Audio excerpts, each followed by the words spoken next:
My name is Joseph L. Annello. My birthday is 4/5/1933, and I was born in Boston, Massachusetts. My mother and father passed away right now, but my dad worked in a transportation company. He had his own company. My mother was a housewife. I have a brother and a sister, many aunts and uncles. How about school? Yes, I went I didn't finish high school. I quit high school in my third year. I finished my third year to join the service. Ah, However, after I got out of the service, I went back to school, the University of Massachusetts, and I got two degrees, wow, what degree? civil engineering and business administration. Wow. Hmm. What year did you quit the high school? See, it had to be in 1949. Mm-hmm. And then did you enlist to army? I enlisted in the Army in 1950, Ah, 24th of April, 1950. 20th April 19. 24th of April, 1950. So right before Korean War broke out. Yes. The funny part is that I had orders to go to Europe, and a friend of mine had orders to go to Fort Devens, Massachusetts. Uh-huh. Seeing as I lived in Massachusetts, it was only 30 minutes from Fort Devens, so we arranged to have our assignments changed. He went to Europe in my place. I went to Fort Devens, Massachusetts, in his place. Was assigned to the 7th Regiment, 3rd Division. Uh, I was only there about 4 months, and the Korean War broke out. So I ended up, we went to Japan as a unit, and we trained a bunch of Korean soldiers in Kyushu in Japan. Korean soldier in Well, Japan? there were civilians. They rounded them up in Busan and other cities close by, and they sent them over on LST boats to Kyushu, and we trained them, or we tried to train them. It was very difficult. They couldn't speak English. We could speak Korean, of course, and identification process, they had numbers on their helmets, such as a 41, 42, 43, and that's how we identified them. It was very difficult. We didn't have many translators throughout the regiment. They had a dietary problem also. They weren't used to the American food, and a lot of them got sick. And before the Army recognized that they had to give them a different diet, and they finally got into it after about 3 weeks. Mm. And they started incorporating some of the Asian food into their diets. Well, we trained them for about 2 months before we went to Korea. Wow, I didn't know about that. There Well, was yeah, a we had- Korean soldiers in Kyushu. Yeah, we had more Korean soldiers in my unit than we had Americans. Very short-handed when we went to Japan, because a lot of our soldiers were sent in advance to fill up other units that were already in Korea. So I think I had 3 Americans in my squad when we landed in Japan. When did you arrive in Korea? Well, let's see, I think it was the last day of October, if I'm not mistaken. We landed at Wonsan, Mm-hmm. and from Wonsan we were guiding the port around Hamhung. Uh-huh. But then we went up to the Chosin Reservoir to back up the Marines who had got into quite a bit of trouble up there. Tell me about this Jangjin battle experience. Oh, it was kind of horrifying. The amount of Chinese that were thrown against us there was they had superior numbers. We had superior weaponry, but just by sheer force of numbers there, they managed, to push us back. We were on the west side of the reservoir, just to the west of the Marine Division, Mm-hmm. and the 7th Division was on the east side of the reservoir, the 31st Regiment, that is, and they got annihilated. The whole regiment was decimated. A few people escaped across the ice and made their way to the Marine lines where they were saved and taken back south. But when the Marines pulled out of the reservoir, my organization, the 3rd Division, we were the rear guard action. We fought our way back to allow the Marines to get down to Hamhung, Uh-huh. Hamnung, and they got on boats on the 12th of December. We fought our way down to the beachhead, Hamnung, and we got on boats at Christmas Eve, 1950. Anything you remember at the Changjin battle? Uh, I remember it was very chaotic. Mm-hmm. Uh, the amount of forces sent against us was overwhelming, and it was my first combat experience, really a large combat experience, and just to see the devastation and the toll in lives on both sides was kind of hard for a young man like myself. So I remember that very vividly.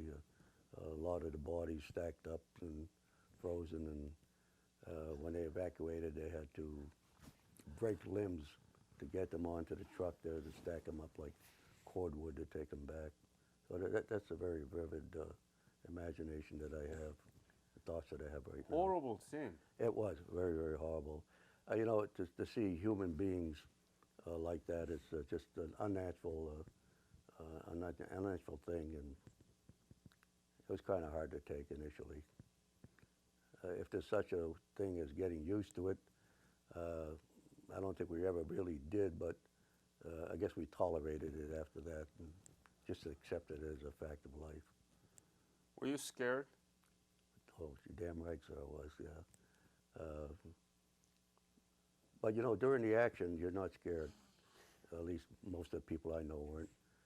It's before the action and after the action is when you really sit back and say, my God, did I do this? Did this really happen? And then you start lighting up a cigarette and shaking a little bit, yeah.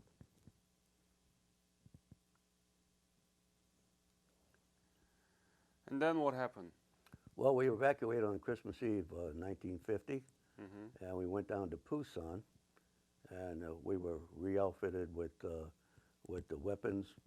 We got new replacements in, and we went up to Daegu, and from Daegu we fought our way back up to Seoul, and our first big major operation was on when the 187th Airborne jumped on, I think, on Uijeonbu. We were backing them up in that operation. Mm. And right after that, it was around late March of 1950, we moved into a hypothetical line they called the Kansas line. Mm-hmm. It was just south of Tongduchong and Uijeonbu in that general area, right on the Injun River. How was the Kansas line? Kansas line was a pretty strong line. We got all of our American units online from the West Coast all the way to the East Coast. And the information we had at the time, there was no immediate threat of any enemy activity in front of us. On the 24th of April, 1950, we had the British... 51. 51, I'm sorry. Thank you for correcting me. We had the British Marines on our left. They were just about near Tongduchong, Uijeonbu. And they were taking a beating. And being machine gunners, we had our machine guns placed between riflemen. They took all the riflemen out from our unit, and they sent them over to help the British troops out. Well, the reason they did that is our intelligence reported that we had no enemy activity to our front. However, I guess they failed to tell the Chinese that. The whole line, the Kansas line, was hit by about 6 or 7 Chinese divisions, about 11 o'clock that evening. What day was it? The 24th of April, 1950. One. So Chinese came in. They came in force. Limited myself, my squad, and my friend's squad, Hershey Miyamura. He had the second squad. We covered an area of about 500 yards. And before we knew it, we were completely surrounded. In fact, the first note that I had that we were being hit, I had a Chinese soldier to my immediate right rear. And that's when things started turning loose pretty bad. All of the troops in my squad were killed except 3. I was seriously wounded. I got shot across the legs, And as I was falling, I got hit by a hand grenade, and that was theoretically the last of the war for me because I didn't wake up until the next morning. Uh, I woke up to the prodding of a Chinese bayonet to see if I was still alive. And they told me, gesturing, to get up, and of course I couldn't. So two Chinese soldiers grabbed one arm apiece, and they dragged me off the mountain down to it looked like a schoolyard, schoolyard fence type there. And down there I met some of the other Americans who, my friend in particular, Hiroshi Miyamura, tried to tend to my wounds as best that they could. They had a Chinese interpreter with an English Oxford accent, very British. And he got up on a box, if you will, and said that the Chinese People Volunteer Army will see to our needs, our wounds, and you'll be treated well, you'll be fed well, and your personal possessions will not be taken from you. 5 minutes after he left, they took my watch, my ring, my boots, including. So much for truthfulness there. Anyway, the next day they were going to start marching us up to, I guess, to North Korea. And So you were captured on April 24th. April 24th, 1950, right, 1951. What were you thinking when you were captured and you were on the march toward north? What were you thinking? Well, I was thinking I wasn't going to make it because I couldn't walk. My friend Hiroshi Miyamura, we call him Hershey, kind of half carried me, and for about 10 miles. And the Chinese got upset because we were slowing down the column. There must have been about 30 or 40 POWs. They ordered my friend Hershey to set me down at the side of the road. And he at first refused, and they gestured that if they did, they were going to shoot him. I told Hershey, no, let me go, so he put me down. And he said, I'm sorry, Joe. I said, don't worry about Hershey, I understand, and I thank you for what you did. Well, Hershey and I both knew what this meant. They marched the troops off there. They left 3 guards behind. So I was thinking of the fact that they were going to shoot me. Oh. And I laid there, and the 3 Chinese guards, they kind of looked at me, and they were smoking and laughing. And finally, they just picked up their weapons, and they walked off, left me there. I told my friend Hershey after the war, the Chinese were always short of ammunition, and they figured that I was going to die anyway, so why waste a bullet on this guy? So I laid there for about a day and a half, 2 days. And about that time, the United Nations troops were pushing back the Chinese, and they were retreating, and they found me laying in a ditch. And I was pretty weak at the time, and they, once again, with the bayonet prodding to see if I was alive. And they picked me up, and they took me to a place there just about the Tong Du Chung area, right in there. And I met up with 5 other Americans that were seriously wounded. And it was a Chinese forward element medical unit. But all the people there were seriously wounded. They had shot down a pilot. His right hand was burned off to the bone. He was the only one that could walk. In the kitchen, I'm sure you know the kitchen. Yeah. And they had mules and horses in the house. Yeah. And the mules and horses, so the airplanes wouldn't see them. And the mules and horses were kicking down the walls, and they were pooping into the kitchen, and the flies, so forth. And all of us had maggots, on our wounds there. And of course, it was kind of disgusting, but years later I found out that the maggots probably saved my life because they ate all the dead flesh. But we had one soldier that wasn't that badly wounded, but he developed gangrene in his leg. And we pleaded with the Chinese to do something for him. They wouldn't do anything.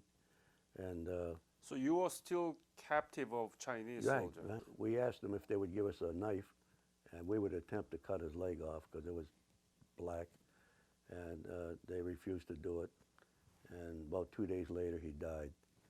And we crawled out of the the kitchen, and they had a kimchi pit just about 5 feet from the door, and we buried him in that kimchi pit and wrapped him in my poncho.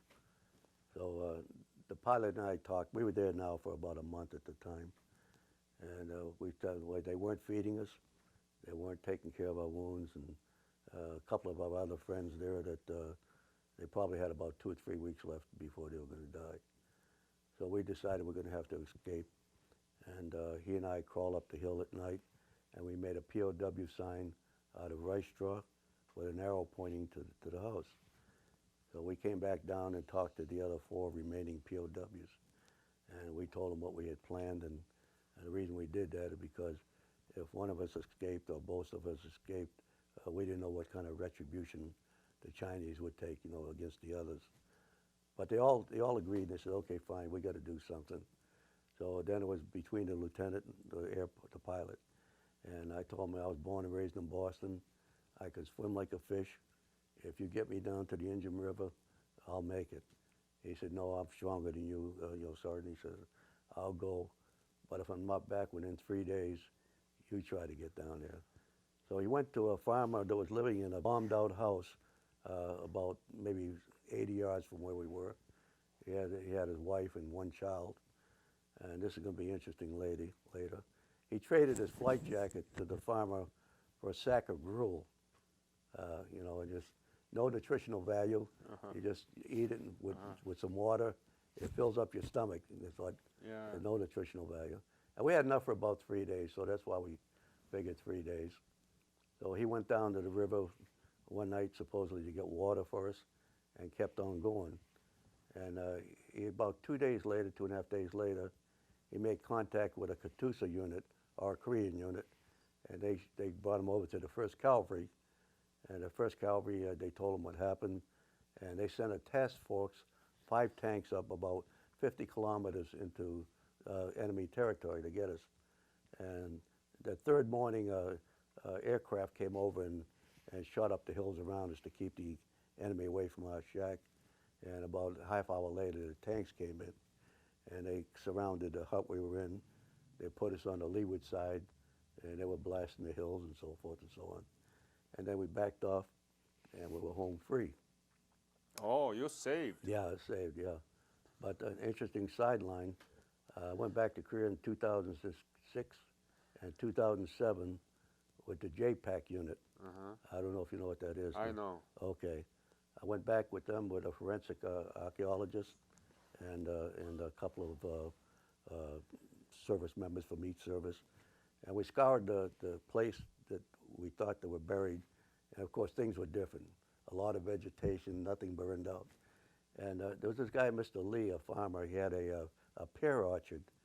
And it looked like the area we were in. He allowed us to dig in the area, no fee or anything. Very patriotic individual. Well, we dug there for about a week, 10 days, and we couldn't find anything. And when I say dug, you know, they do it very meticulously. We were about ready to leave the next day and give up. And here came this other fella, well-dressed, and talked to Mr. Lee, and he said, what are they doing here? He said, well, they're trying to find the remains of a POW that was buried here. He said, well, they're digging in the wrong place. And I said, well, how do you know? He said, well, my family and I were living in a bombed-out house underneath, and we saw those POWs. So this elderly fella at the time was that young boy that we saw that was about 12, 13 years old. And he was the cousin to the fella that had Mr. Lee that had the pear orchard. Anyway, he took us about maybe 100 yards from where we were, and he showed us where the house was. It wasn't there anymore. And then we start meticulously laying it out, and the grids, and they start scraping away and shifting and so forth. And we got down, we found the outline of the house, and the forensic archaeologist said, well, Sergeant Major, where was the kimchi pit? And I said, well, it was about 5 feet from the back of the door. And he counted off 5 feet, and they started scraping away and digging. And sure enough, there was the outline of the kimchi pit. It was probably about 8 feet long and maybe about 6 feet wide, kind of a football shape. and it originally had, I guess, branches covering the top of it, but they'd all been, disintegrated and were now down into the pit. But after about 3 or 4 days of digging down there, we came up with the contents of the pit, and there was no body there, but they had several large kimchi jars, and they thought perhaps maybe they might have put the remains in those large. So they excavated those, but there was nothing there. But everything was there that I remembered. They had 3 kimchi jugs, they had a little oil lamp, and all the artifacts were still there. So we were kind of disappointed. We were going to be heading out in about 2 days, and the forensic archaeologist said to me, well, Joe, we got one hope left. Let me call Hawaii, see if there any remains had been recovered in that general area. And sure enough, what had happened is the Chinese had taken the body out of that pit, and they put him on the road. And the Chinese, the Korean farmer that owned the land just beside the road, saw it there, and he felt sorry for it, and he took the body and buried it right off of his rice fields. But as fortunate what happened there, he told one of the neighboring farmers what he had done, and he showed him the burial place. Well, I guess about 1953, 1954, the Korean government was asking the civilians if they knew of any remains that had been buried, and the farmer that originally buried that fella had passed away. But the other farmer that he told about notified the Korean government, and the Korean government called in the mortuary people, I guess, there, and they dug up the remains, and they sent it to Hawaii at the forensic laboratory. And that's where it's at right now. And they got a backlog of identifying remains there, but yeah. So very dramatic. You couldn't make up a story like this for Hollywood. It's just really unbelievable. So when did you leave Korea? I left Korea in, I guess, about August. Oh, no, excuse me, let me get back on that. I left Korea about a week, 10 days after I was recaptured. And I went to Japan. I was there until August. I was in 3 different hospitals in Japan. And then I got debriefed by the military intelligence. Then I went back home again. I subsequently did 3 more tours in Korea.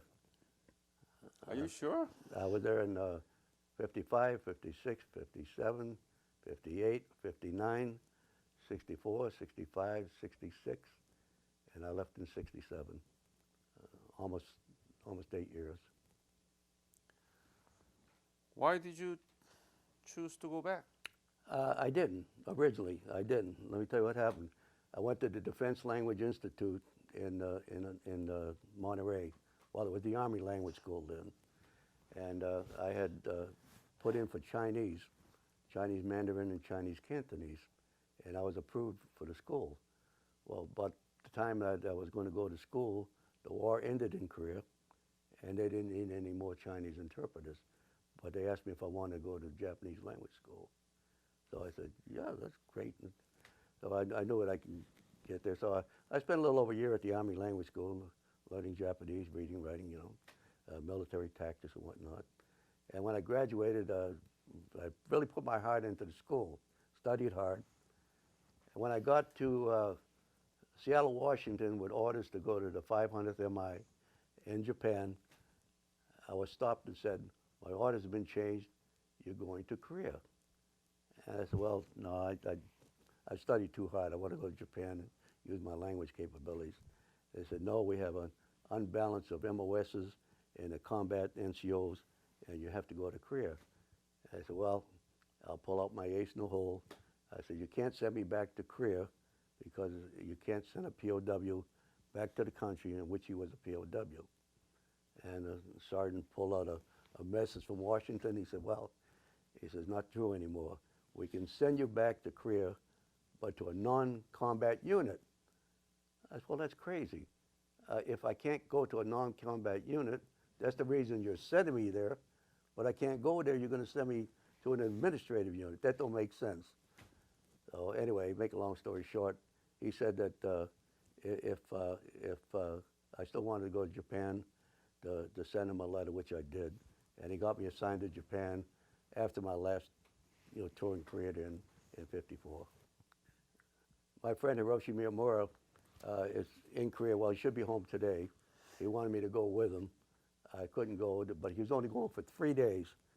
The president of South Korea is going to present him with the equivalent of the Medal of Honor. Medal of Honor. You know about that? Yeah. Okay, fine, yeah. I just talked to him about 4 days ago when he was. Where is he? He lives in Gallup, New Mexico.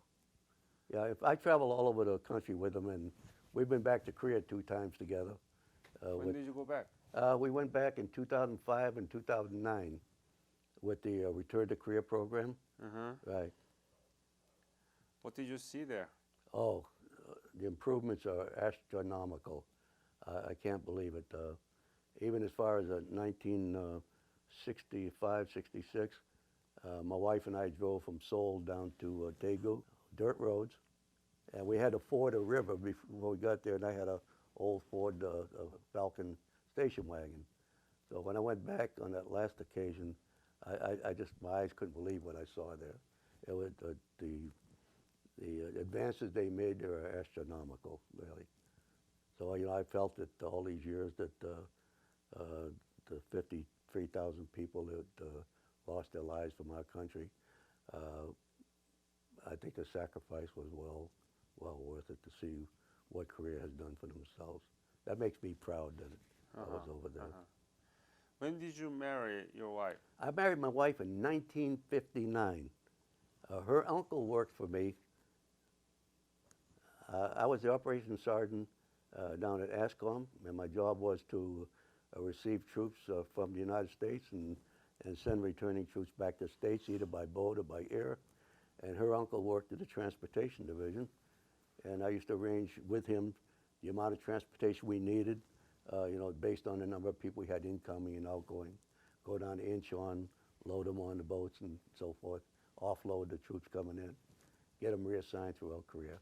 So that's how I knew him. I used to go down to his house on weekends and have a bottle of OB with him there.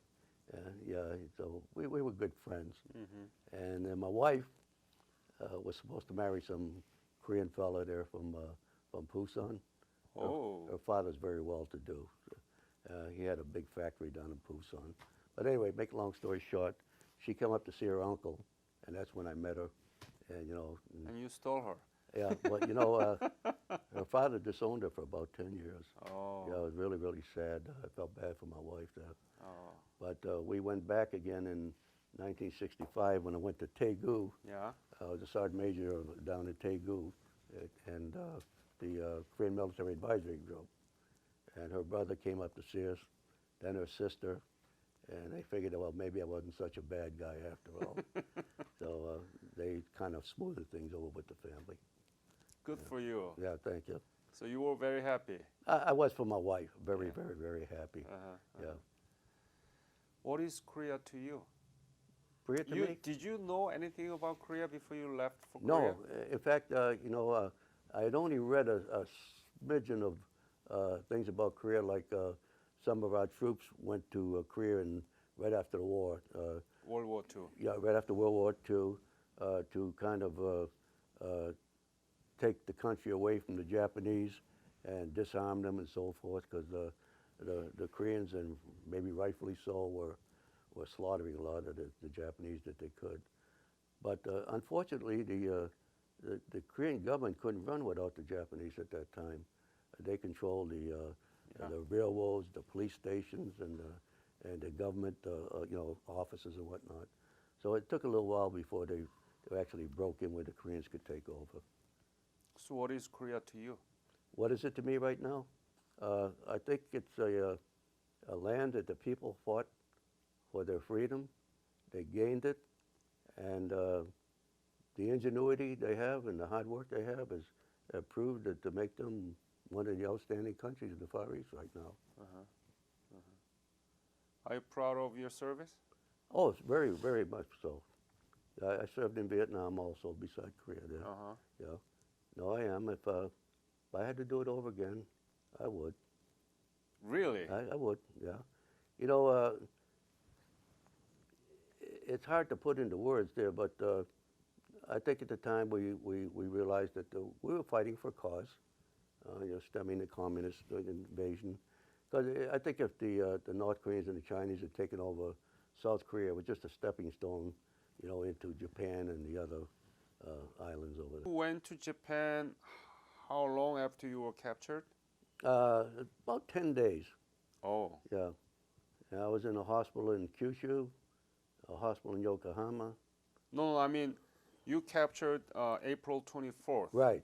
And then when did you leave? Oh, when did I Korea? leave there? Around the middle of June. You were very lucky, actually, right?